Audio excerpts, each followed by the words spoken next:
Book Award in Creative Nonfiction goes to Infinite City, a San Francisco atlas.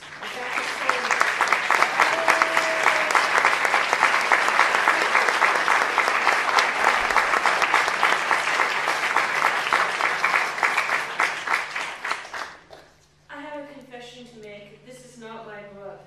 This is actually a book by Ben Kish, Jesus Segal, Leah Chandra, Sandel Burke, Mona Caron, Hani Cortez, Hugh Andre, Robert Dawson, who has a fantastic show opening here on Tuesday, by the way, photographs of libraries across the country, Pastela Calzada, Jim Harrington, Ira Nowinski, Allison Pebworth, who did the cover, the fantastic title page, and one of the maps, Michael Ronner, Jen Sturgeon, Sonny Taylor, Summer Brenner, Adriana Camarena, Chris Carlson, Lisa Conrad, Guillermo Gomez, Pena, Joshua, Jelly Shapiro, Paula Farsh, Janine Lentine, who's here and should come up along with Ben and Shiz, Aaron Shurin, Heather Smith, Richard Walker, Stella Walkman, Darren Jensen, Robin Grossinger, and Ruth Aspold. And those are the principals. There's 31 of us on the title page. It was a collaboration. Writers mostly work alone. And I had just finished my book on disaster and civil society, A Paradise Built in Hell, and had plotted this because I knew it was time to come home and time to be gregarious. And making a bunch of maps was something I had always wanted to do.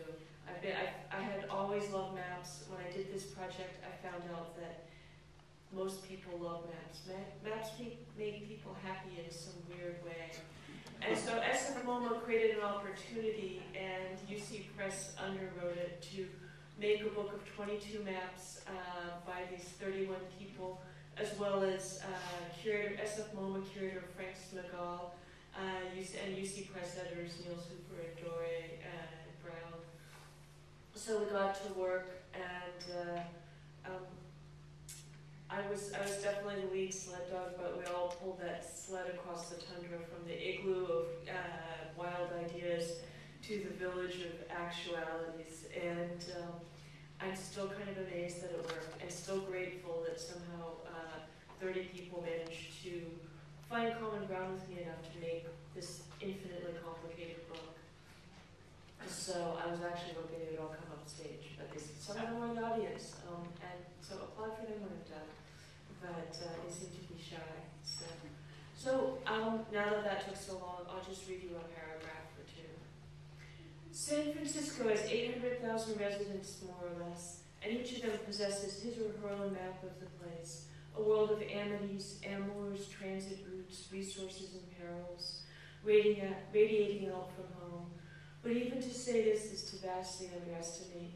San Francisco contains many more than 800,000 living maps, because each of us contains multiple maps, areas of knowledge, rumors, fears, friendships, remembered histories and facts, alternate versions, desires, encounters, the map of everyday activity versus the map of occasional discovery, the past versus the present, the map of this place in relationship to others.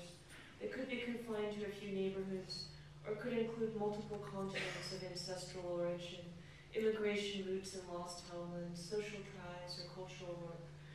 Be wildly reductive.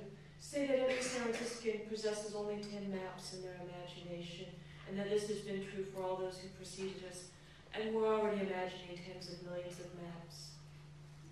This leaves aside other maps that might reach comprehensiveness, maps of the daily, the hourly, for it changes weather, of plantings, of the rise of buildings and the fall of some of them, of the journey of Oscar Wilde through the city on a day in 1982, or John Lee Hooker in 1989, or an Ohlone woman in 1688, a path that cannot be mapped, though perhaps the wanderings of Wilde and Hooker could be, of every inhabitant's most adventurous day in the city, of butterfly migrations and extinctions and the return of raptors and coyotes to the city in the past decade or so. A book is an element, so that's to suggest that the city is infinite. It's an infinite city, a finite atlas with only 22 versions, with the sense, in the immortal words of Scoop Nisker, for those of you who remember KTIM in the 70s, he used to say, if you don't like the news, go out and make some of your own. this book is really, if you like the maps, go out and make some of your own.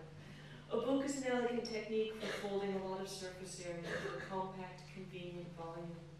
A library is likewise a compounding of such volumes, a temple of compression of many worlds. A city strikes me at sometimes as a sort of library, folding many phenomena into one dense space. And San Francisco has the second densest concentration of people among American cities. As a citizen of this city for some 30 years, I'm constantly struck that no two people live in the same city. Your current surroundings exist in relation to your other places, your formative place, and whatever place shaped your ethnic heritage and education, and in relationship to your role in this current place. Whether people look at you with suspicion, whether you're fearful or confident, whether lots or few people look like you, whether you run in the park or drink in alleys, whether you swim in the bay or work in the towers by day as a broker or by night as a janitor. If you pay attention to the neighbors, you find other worlds within them, and other neighborhoods magnify this effect.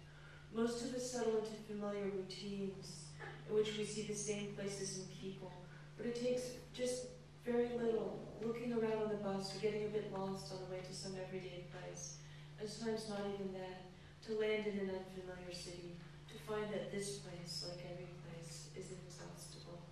So I want to thank the library, the book readers, the bookstores that made this book have kind of a wild life when it came out. Shiz and Ben, who are the cartographers for this in particular, and who are in the audience, and Leah Chandra, who I think is somebody who was the brilliant designer at UC Press who brought this all together. So don't stop reading and don't stop mapping, and thank you.